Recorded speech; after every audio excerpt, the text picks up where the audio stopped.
Segala perkara dapat kutanggung di dalam Dia yang memberikan kekuatan kepadaku.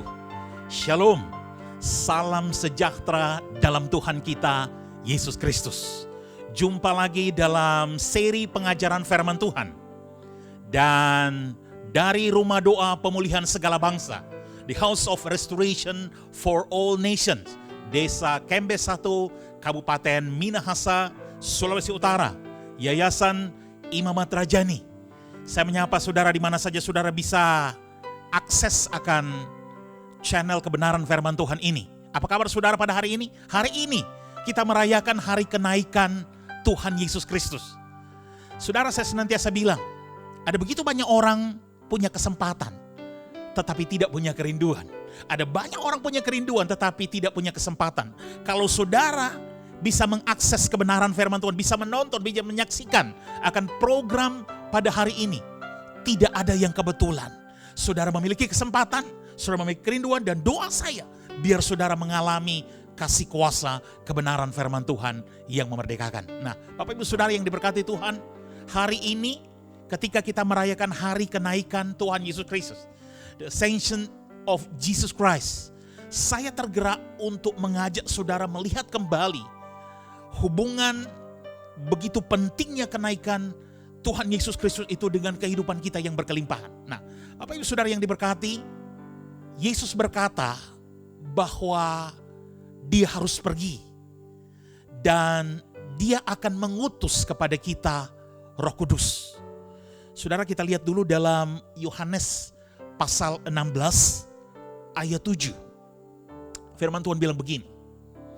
Namun benar yang kukatakan ini kepadamu adalah lebih berguna bagi kamu jika aku pergi. Sebab jikalau aku tidak pergi, penghibur itu tidak akan datang kepadamu. Tetapi jikalau aku pergi, aku akan mengutus Dia kepadamu. Saudara, demikian yang dikatakan oleh Yesus. Nah, saya mau bilang saudara bahwa banyak hal sesungguhnya yang telah terjadi sebelum Yesus terangkat ke sorga. Antara lain saudara, mungkin kita ingat, kalau saudara familiar dengan bagian ini, Matius 28 ayat 18 sampai 20. Tuhan memberikan kepada kita amanat agung. Saudara, sekedar menyegarkan apa yang Tuhan maksud dengan amanat agung itu. Mari kita lihat Matius 28 ayat 18 sampai 20. Yesus mendekati mereka dan berkata, kepadaku telah diberikan segala kuasa di sorga dan di bumi. Karena itu, pergilah, jadikanlah semua bangsa muridku, dan baptislah mereka dalam nama Bapa dan Anak dan Roh Kudus. Dan ajarlah mereka melakukan segala sesuatu yang telah kuperintahkan kepadamu. Dan ketahuilah, aku menyertai kamu senantiasa sampai pada akhir zaman. Saudara perhatikan, Yesus memberikan amanat agung ini kepada kita sebagai gereja, kepada orang percaya. Tidak ditujukan hanya untuk para pendeta, hanya untuk para gembala, hanya untuk orang-orang tertentu, tetapi untuk semua orang. Oleh sebab itu, adalah tanggung jawab kita, adalah tanggung jawab saya dan saudara, adalah tanggung jawab kita sebagai orang percaya kepada Yesus Kristus untuk membagikan tentang Kristus kepada dunia ini. Bapak Ibu Saudara yang dikasihi oleh Tuhan Yesus, di hari kenaikan ini ada beberapa hal yang ingin saya bagikan kepada saudara, beberapa hal penting, kelihatannya sederhana, tetapi begitu penting mengenai kenaikan Yesus Kristus. Apa sesungguhnya tujuan daripada kenaikan Tuhan Yesus itu? Yang pertama adalah sebagaimana yang tertulis dalam Kisah Para Rasul 1 ayat 3. Saudara, Kisah Para Rasul 1 ayat 3 bilang begini, kepada mereka Ia menunjukkan dirinya setelah penderitaannya selesai, dan dengan banyak tanda Ia membuktikan bahwa Ia hidup. Sebab selama 40 hari Ia berulang-ulang menampakkan diri dan berbicara kepada mereka tentang kerajaan Allah. Saudara, di sini ayat firman Tuhan bilang selama 40 hari Ia berulang-ulang menampakkan diri dan berbicara mengenai kerajaan Allah. Berulang-ulang dia bertemu dengan mereka saudara, dan berulang-ulang membicarakan tentang kerajaan Allah. Saudara, bagian firman Tuhan, kalau ada topik dalam Alkitab yang berulang-ulang Tuhan sampaikan, seperti topik kerajaan Allah ini. Ketika dia berulang-ulang mau sampaikan, berarti itu penting. Saudara, jadi kita bisa melihat antara lain Tuhan Yesus naik ke sorga adalah untuk mempersiapkan kita agar kita bisa menghidupi nilai-nilai kerajaan Allah. Karena itu yang dia disampaikan selama 40 hari terakhir. Berulang-ulang karena itu hal penting. Karena setelah itu dia mau mempersiapkan kita untuk menghidupi nilai-nilai kerajaan Allah. Saudara, hal selanjutnya, hal yang penting juga dalam hal tujuan kenaikan Tuhan Yesus ke sorga adalah kita bisa lihat dalam Kisah para Rasul 1 ayat selanjutnya, ayat 4. Pada suatu hari ketika ia makan bersama-sama dengan mereka, ia melarang mereka meninggalkan Yerusalem dan menyuruh mereka tinggal di situ menantikan janji Bapa yang demikian katanya, telah kamu dengar daripadaku. Saudara, ini yang terjadi sebelum Yesus terangkat ke sorga, saudara. Apa? Dia mau mempersiapkan murid-muridnya. Dia mau mempersiapkan kita, saudara. Untuk apa? Untuk kita setelah dia terangkat, kita boleh berjalan bersama dengan Roh Kudus, saudara. Sekali lagi, saudara, murid-murid setelah mereka mengalami Roh Kudus, berjumpa dengan Roh Kudus, hidup bersama dengan Roh Kudus, murid-murid ini menjadi orang-orang yang berani. Murid-murid ini mampu melakukan banyak hal, saudara. Itu hal kedua, dan kemudian hal yang ketiga yang kita bisa lihat, yang kalau saya boleh katakan menjadi tujuan Kristus terangkat ke sorga adalah kita lihat dalam Kisah 1 ayat 8. Tetapi kamu akan menerima kuasa kalau Roh Kudus turun ke atas kamu, dan kamu akan menjadi saksiku di Yerusalem dan di seluruh Yudea dan Samaria sampai ke ujung bumi. Artinya apa, saudara? Setelah Yesus terangkat ke sorga, kitalah, murid-muridnya lah yang akan meneruskan pekerjaan Kristus. Apa yang dilakukan oleh Kristus. Artinya kita menjadi saksi. Kalau saya boleh katakan seperti ada tongkat estafet. Yesus memberikan tongkat estafet. Setelah dia melakukannya, dia selesai melakukannya, kita yang akan meneruskan. Kita yang akan meneruskan pekerjaan Yesus. Dan kita menjadi saksi mulai dari Yerusalem, Yudea, Samaria sampai ke ujung bumi. Nah, Bapak Ibu Saudara yang dikasihi oleh Tuhan Yesus, Yesus Kristus ke sorga. Ini adalah, kalau saya boleh katakan, suatu hal yang sangat penting dalam kehidupan kita. Mari kita baca dulu, saudara, Yohanes 14 mulai ayat 11 sampai 14. Injil Yohanes pasal 14 ayat 11 sampai 14. Firman Tuhan bilang begini, percayalah kepadaku bahwa aku dan Bapa di dalam aku. Atau setidak-tidaknya percayalah karena pekerjaan-pekerjaan itu sendiri. Aku berkata kepadamu, sesungguhnya barang siapa percaya kepadaku, ia akan melakukan juga pekerjaan-pekerjaan yang aku lakukan. Bahkan pekerjaan-pekerjaan yang lebih besar daripada itu. Sebab aku pergi kepada Bapa. Ayat 13, dan apa juga yang kamu minta dalam namaku, aku akan melakukannya. Sebab Bapa dipermuliakan di dalam Anak. Ayat 14, jika kamu meminta sesuatu kepadaku dalam namaku, aku akan melakukannya. Saudara, dikatakan dalam pembacaan yang kita baca tadi bahwa pekerjaan-pekerjaan yang besar. Ketika Yesus ke sorga, maka dikatakan tadi pekerjaan-pekerjaan yang besar akan kita lakukan, saudara. Yes, pekerjaan-pekerjaan yang besar itu semuanya akan terjadi waktu Yesus Kristus terangkat ke sorga. Dan itu adalah apa, saudara? Itu adalah peralihan tanggung jawab. Saudara, kalau saya boleh katakan, adalah peralihan tanggung jawab, peralihan otoritas, peralihan wewenang, seperti saya bilang tadi, tongkat estafet, saudara. Yesus sudah selesai, dia terangkat, kemudian kita yang melanjutkan. Saudara, ada peralihan tanggung jawab, ada peralihan otoritas di sini. Bapak Ibu Saudara yang dikasihi oleh Tuhan Yesus Kristus naik kembali kepada Bapa di sorga ke posisinya dalam kekekalan. Sementara pada saat yang sama di bumi terjadi pelimpahan kekuasaan, saudara. Pelimpahan tanggung jawab, pelimpahan otoritas kepada kita, saya dan saudara sebagai gerejanya. Untuk apa?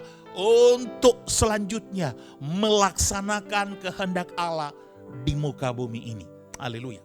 Nah, Bapak Ibu Saudara yang dikasihi oleh Tuhan Yesus, kebenaran-kebenaran yang kita temukan dalam peristiwa kenaikan Tuhan Yesus ke sorga, ini akan sangat menolong kita untuk nantinya kita menyatakan kerajaannya, kita menyatakan kuasanya, kita menyatakan kemuliaannya di dunia ini.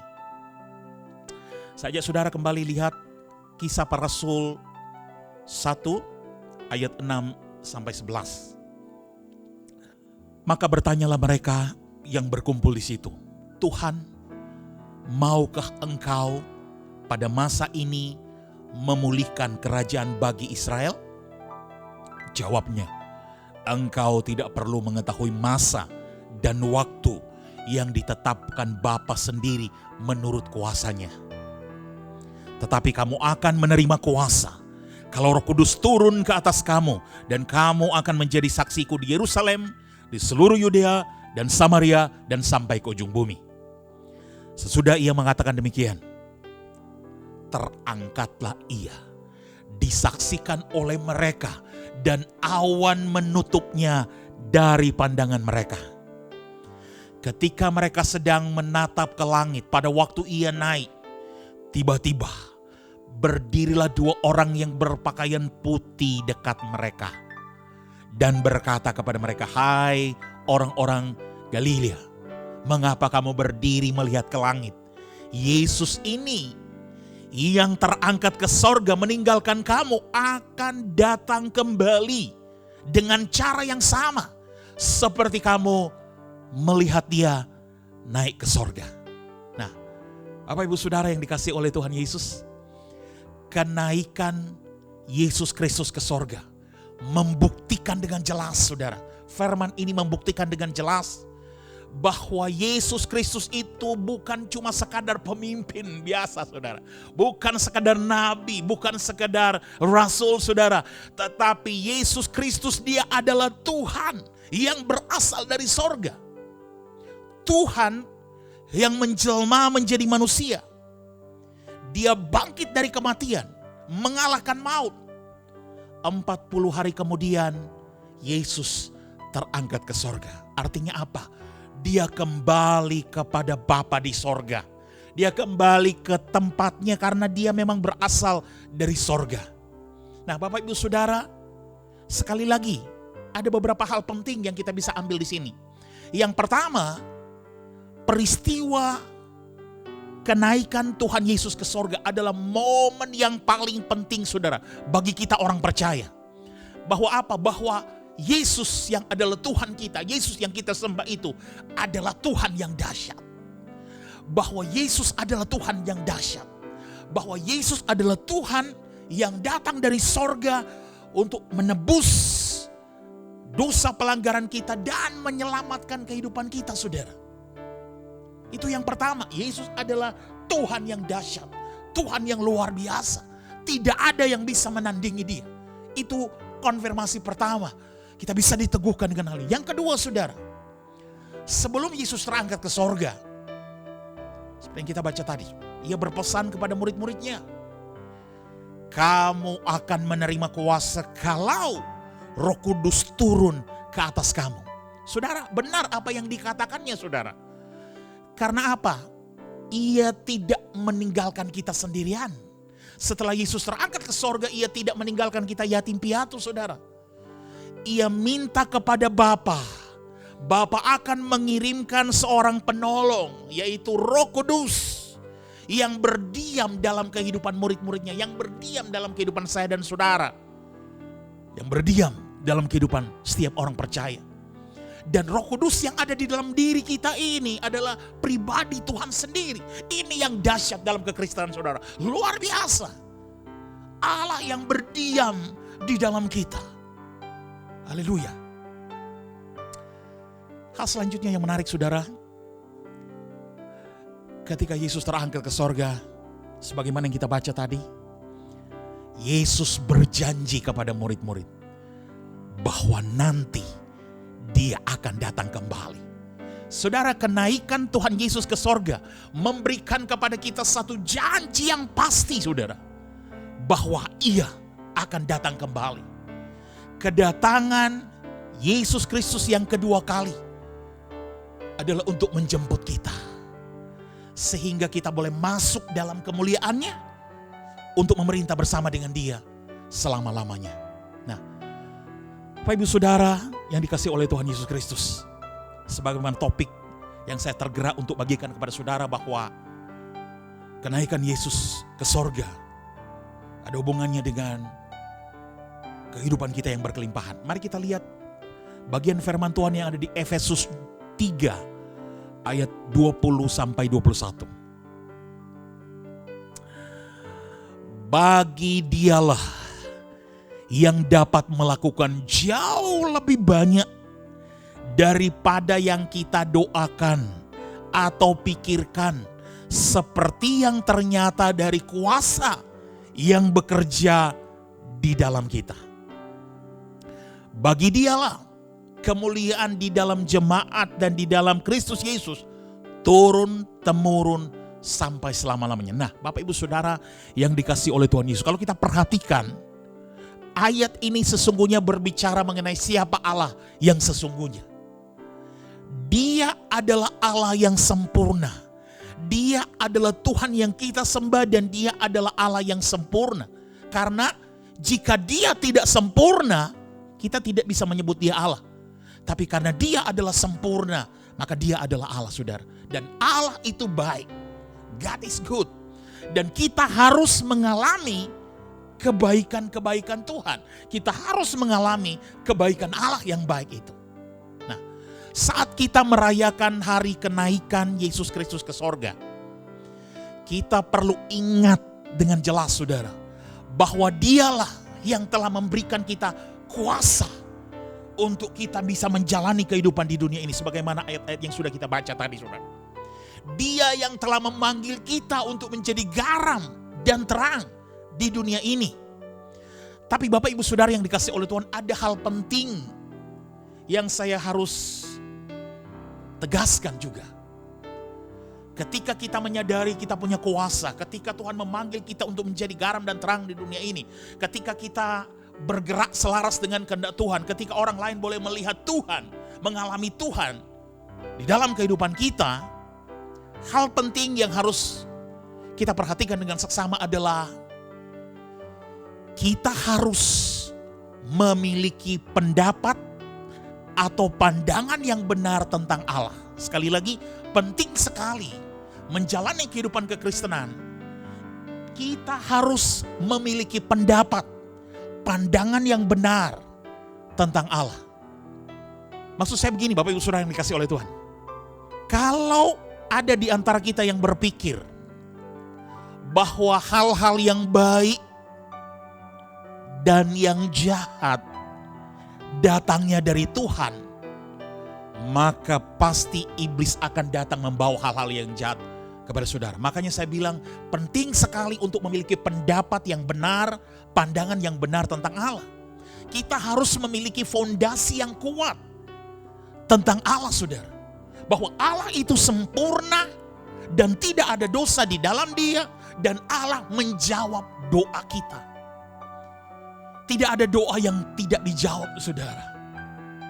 Tapi mungkin saja ketika kita berdoa dan kita merasa Tuhan tidak menjawab doa kita, percaya saudara, mungkin cara Tuhan menjawab tidak seperti yang kita harapkan. Tetapi Tuhan menjawab doa, saudara. Dia adalah Allah yang baik dan dia adalah Allah yang mengasihi kita. Tapi kita pun harus berjuang menyelaraskan diri kita dengan kehendaknya, saudara. Tidak tercari secara otomatis, saudara. Dia adalah Allah yang baik, Allah yang punya kuasa, dia mengasihi kita, dia menjawab doa kita. Tetapi kita juga harus berjuang. Ada disiplin-disiplin rohani yang harus kita laksanakan. Kita harus menyelaraskan diri kita dengan kehendak Tuhan. Sekali lagi, tidak ada yang terjadi otomatis, saudara.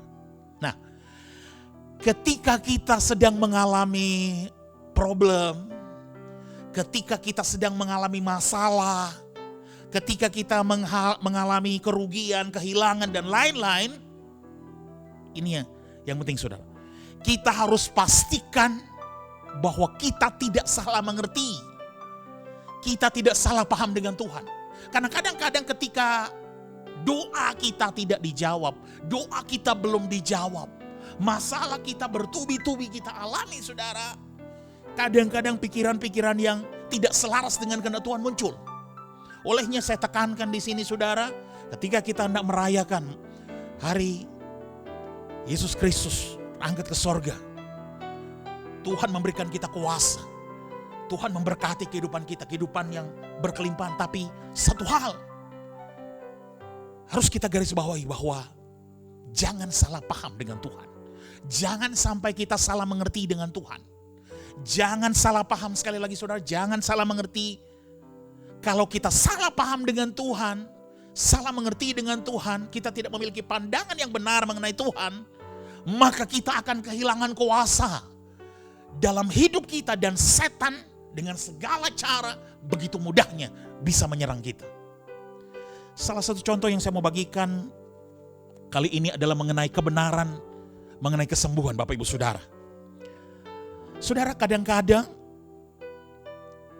ada orang ketika dia berdoa, mungkin dia sedang bergumul dengan sakit penyakit. Kemudian kadang-kadang dalam kehidupan kita ketika seorang sedang bergumul dalam sakit penyakit, mungkin dia tidak tahu atau dia tidak pasti dengan apa yang dia yakini, saudara. Akhirnya dia ragu-ragu, dia mulai bertanya, apakah Tuhan menghendaki saya sembuh atau enggak? Kemudian dia mulai bertanya, apakah benar kehendak Allah mau menyembuhkan saya? Apakah memang kadang-kadang Tuhan mengizinkan sakit penyakit terus ada dalam kita? Nah, ini yang saya bilang tadi, kita harus memiliki pandangan yang benar tentang Tuhan. Bapak Ibu Saudara yang dikasih oleh Tuhan, mari kita lihat kebenaran firman Tuhan dulu. Keluaran 15 ayat 26b. Firman-Nya, jika kamu sungguh-sungguh mendengarkan suara Tuhan Allahmu dan melakukan apa yang benar di matanya, dan memasang telingamu kepada perintah-perintahnya, dan tetap mengikuti segala ketetapannya, maka aku tidak akan menimpakan kepadamu penyakit manapun yang telah kutimpakan kepada orang Mesir. Sebab Tuhanlah yang menyembuhkan engkau. Saudara, perhatikan, firman Tuhan dengan jelas bilang, aku Tuhanlah yang menyembuhkan engkau. Atau dengan kata lain, Tuhan bilang bahwa aku adalah penyembuhmu. Karena apa, saudara? Sifat Allah adalah melawan sakit penyakit, saudara. Kesembuhan adalah sifat Allah. Bahkan lebih lagi, saudara, dalam Kisah Para Rasul 10 ayat 38. Kisah Para Rasul 10 ayat 38 bilang begini, yaitu tentang Yesus dari Nazaret. Bagaimana Allah mengurapi dia dengan Roh Kudus dan kuat kuasa. Dia yang berjalan berkeliling sambil berbuat baik dan menyembuhkan. Saudara perhatikan, dan menyembuhkan semua orang yang dikuasai iblis, sebab Allah menyertai dia. Bapak Ibu Saudara yang sedang menyaksikan program ini, saya mau bilang, kehendak Allah mengenai kesembuhan dinyatakan melalui pelayanan Yesus dari Nazaret. Melalui pelayanan daripada Yesus Kristus. Mari kita lihat satu ayat lagi dalam 1 Petrus 2 ayat 24. Saya percaya saudara familiar dengan ayat ini. Izinkan kita baca kembali saat ini. 1 Petrus 2 ayat 24 bilang begini. Ia sendiri telah memikul dosa kita di dalam tubuhnya di kayu salib. Supaya kita yang telah mati terhadap dosa hidup untuk kebenaran. Oleh bilur-bilurnya kamu telah sembuh. Saudara, kesembuhan adalah kehendak Allah. Karena telah tersedia melalui salib Kristus, saudara. Jadi, saudara, Bapak Ibu Saudara yang dikasih oleh Tuhan, kita lihat ayat firman Tuhan lagi, Keluaran 15 ayat 26. Tuhan bilang, saudara, Allah berkata, akulah penyembuhmu. Sekali lagi, akulah penyembuhmu. Kemudian Maleakhi 3 ayat 6. Firman Tuhan bilang, bahwasanya aku Tuhan tidak berubah. Dulu dia menyembuhkan, sekarang dia menyembuhkan, seterusnya dia menyembuhkan, saudara. Kemudian Ibrani 13 ayat 8. Yesus Kristus, bahwa Tuhan Yesus Kristus tetap sama baik kemarin maupun hari ini sampai selama-lamanya. Oleh sebab itu Bapak Ibu Saudara, kalau mungkin pada hari ini saudara sedang bergumul dengan sakit penyakit saudara, saudara telah pegang firman janji Tuhan, saudara berdoa terus, jangan menyerah. Jangan menyerah sampai saudara mengalami kasih karunia kesembuhan dari Tuhan. Saudara, saya lanjut sedikit. Sakit penyakit itu bukanlah berasal dari Allah. Karena sakit penyakit itu bukan bagian dari rencana Allah pada mulanya. Kita lihat Kejadian 1 ayat 31. Maka Allah melihat segala yang dijadikannya itu sungguh amat baik. Jadilah petang, jadilah pagi, itulah hari ke-6. Saudara, segala yang Tuhan ciptakan, segala yang Tuhan rancangkan ciptakan itu baik, sungguh amat baik. Nah, saya mau bilang sakit penyakit itu adalah pekerjaan setan. Dan asalnya dari setan. Saudara mungkin masih ingat Yohanes 10 ayat 10. Pencuri datang hanya untuk mencuri, membunuh dan membinasakan. Iblis itu datang hanya untuk apa? Mencuri, membunuh dan membinasakan. Tapi puji Tuhan, kita punya Allah yang luar biasa. Yesus datang supaya saya dan saudara, supaya mereka, supaya kita mempunyai hidup dan mempunyainya dalam segala kelimpahan. Haleluya. Nah, Bapak Ibu Saudara yang diberkati oleh Tuhan, Allah dan sifatnya itu tidak pernah berubah. Allah itu baik dan Dia hanya memberikan pemberian yang baik untuk kita. Sekali lagi, Allah itu baik dan Dia hanya memberikan pemberian yang baik untuk saya dan saudara. Dan Dia tidak pernah berubah. Sifatnya pun tidak pernah berubah. Kehendak Allah mengenai kesembuhan begitu jelas. Kita lihat dari ayat-ayat yang telah kita baca tadi dan dinyatakan dalam pelayanan Yesus. Nah, oleh sebab itu Bapak Ibu Saudara yang dikasih oleh Tuhan, kalau saudara selidiki dalam Alkitab, selidiki dengan seksama, semua mujizat, semua kesembuhan, semua mujizat dan kesembuhan yang dilakukan oleh Yesus yang tercatat di dalam Alkitab itu, Yesus tidak pernah sekalipun menolak untuk menyembuhkan siapapun yang datang kepadanya untuk disembuhkan. Sekali lagi, Yesus tidak pernah menolak siapapun yang datang kepadanya untuk mau disembuhkan. Saudara, artinya apa? Semua yang datang kepada Yesus dengan membawa sakit penyakit, dengan segala bawa beban berat, dengan segala pergumulan, ketika datang kepada Yesus, Yesus tidak pernah mengatakan kepada orang yang sakit, "Oh, bukanlah kehendak Allah untuk menyembuhkanmu. Oh, saudara, Yesus gak pernah bilang begitu, saudara. Orang yang datang dengan pergumulan, dengan sakit penyakit kepada Tuhan Yesus, dia gak pernah bilang begini. Ada alasan untuk sakit penyakitmu, yaitu untuk kemuliaan Tuhan. Oh.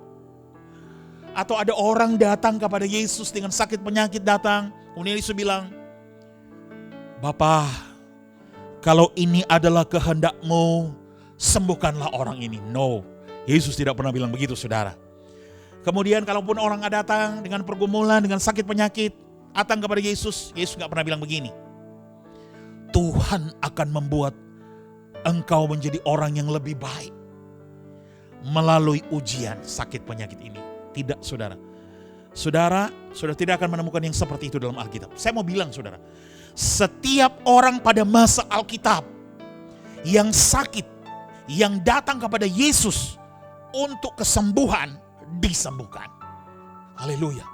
Allah kita Allah yang menyembuhkan, Allah yang baik, yang mengasihi kita, dan Dia Allah yang dahsyat. Dan Yesus datang untuk menghancurkan pekerjaan dari setan, saudara. Nah, pertanyaannya sekarang, saudara, ini masih dalam rangka kita harus memiliki pandangan yang benar mengenai Allah yang kita sembah. Saudara, kenapa kalau begitu banyak orang yang tidak mengalami kesembuhan ilahi? Pertanyaannya, saudara, antara lain hal pertama adalah karena kurangnya pengetahuan firman Tuhan tentang kesembuhan. Sehingga ada begitu banyak orang tidak mengalami kesembuhan ilahi. Surah Yohanes 8 ayat 32 bilang begini.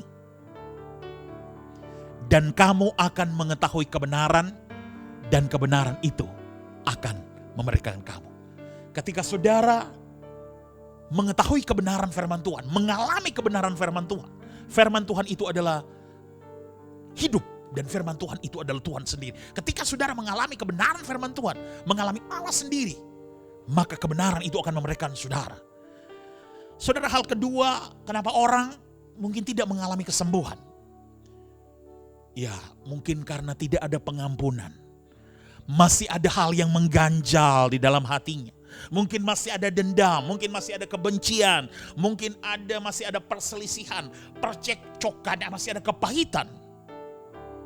Karena dengan tegas Markus 11 ayat 25 bilang begini, saudara. Dan jika kamu berdiri untuk berdoa, ampunilah dulu sekiranya ada barang sesuatu dalam hatimu terhadap seseorang, supaya juga Bapamu yang di sorga mengampuni kesalahan-kesalahanmu. Saudara, kalau masih ada hal yang mengganjal, tidak mau mengampuni, masih ada kebencian, masih ada dendam, perselisihan, percekcokan, dan lain-lain, no wonder kita gak mengalami kesembuhan, saudara.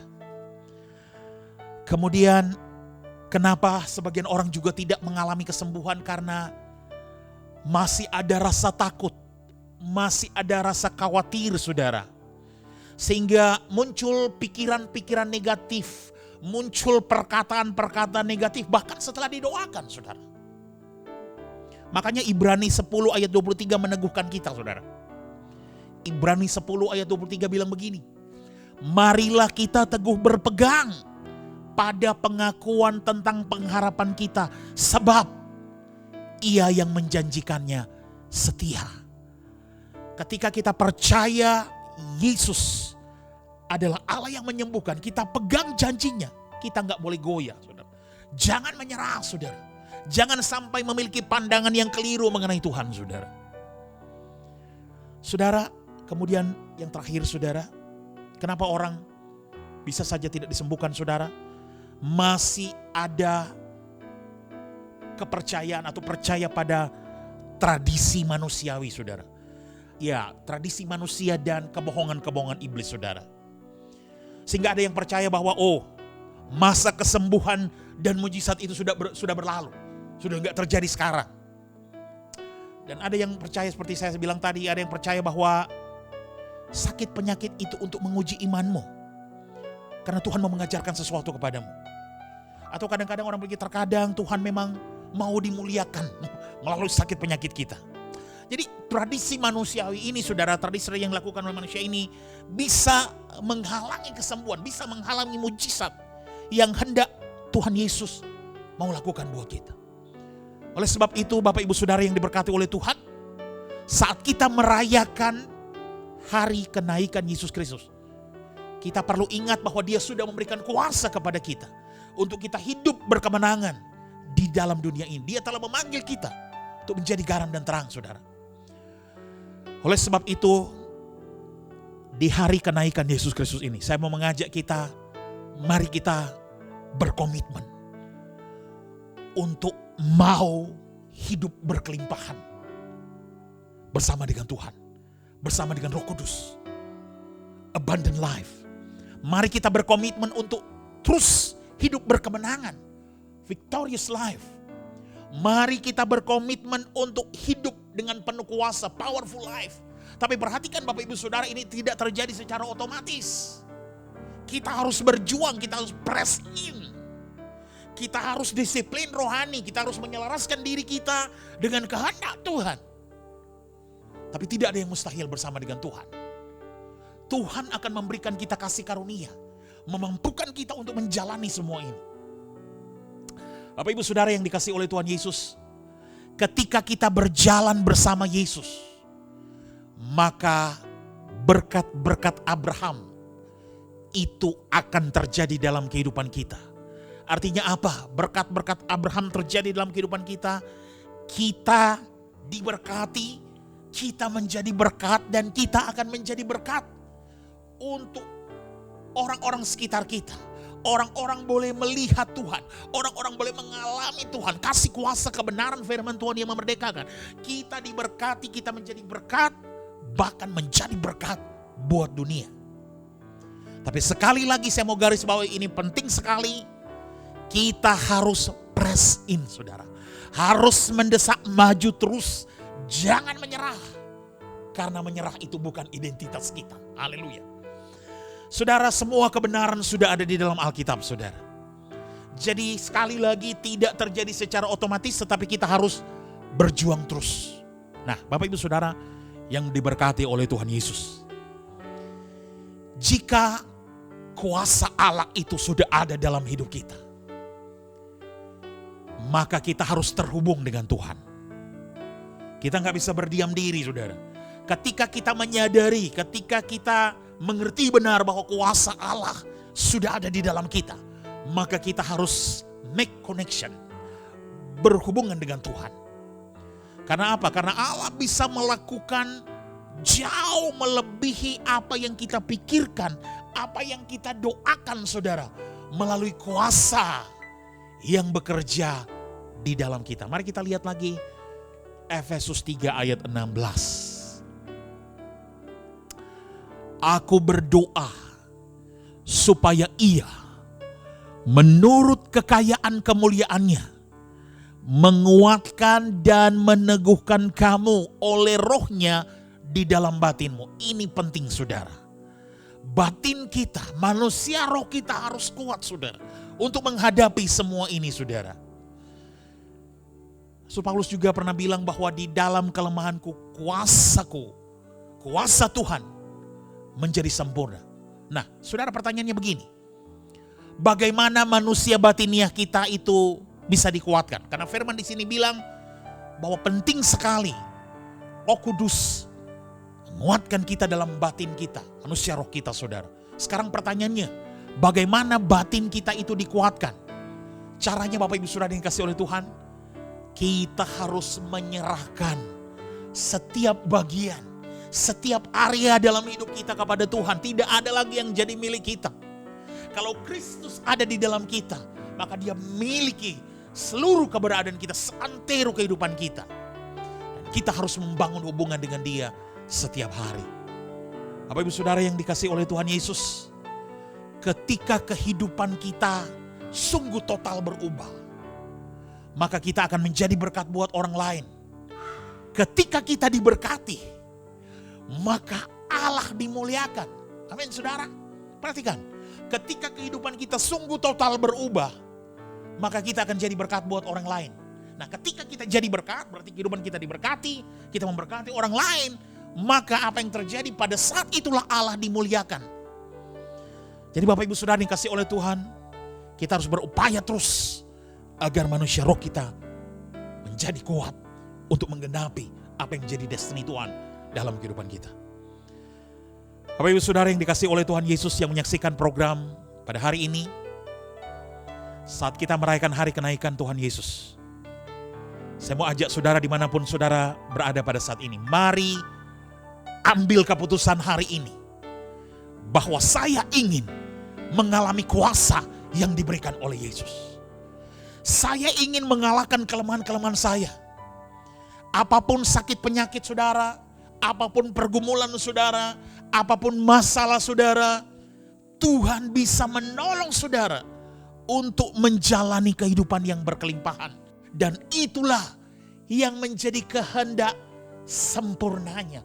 Itu yang menjadi kehendak sempurna daripada Tuhan. Kiranya kebenaran firman Tuhan pada hari ini menjadi berkat dalam kehidupan saudara. Biar saudara terus mengalami Tuhan, mengalami kasih, kuasa, kebenaran firman Tuhan yang memerdekakan. Mari kita berdoa. Bapa Surgawi, kami mengucap syukur pada hari ini.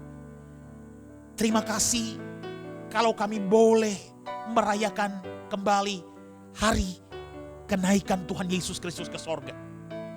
Yesus telah naik ke sorga, tapi kami diberikan kuasa, ada otoritas, ada tanggung jawab untuk kami bergerak sebagai anak-anak-Mu, orang-orang percaya. Bapa, kami adalah garam dunia, kami adalah terang dunia. Mampukan kami untuk menggenapi destiny Tuhan dalam kehidupan kami. Ya Roh Kudus, Engkau tetap terus bersama-sama dengan kami untuk kami mau menyelesaikan akan journey ini, perjalanan ini, menggenapi destiny Tuhan sendiri. Di dalam nama Tuhan Yesus Kristus, mari kita terima berkat Tuhan.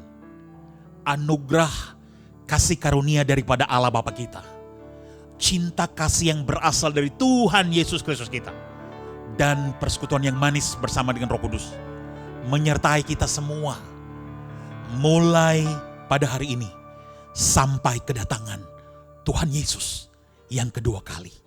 Setiap kita yang terima berkat Tuhan, alami berkat Tuhan, sama-sama kita sepakat katakan amin. Tuhan Yesus memberkati.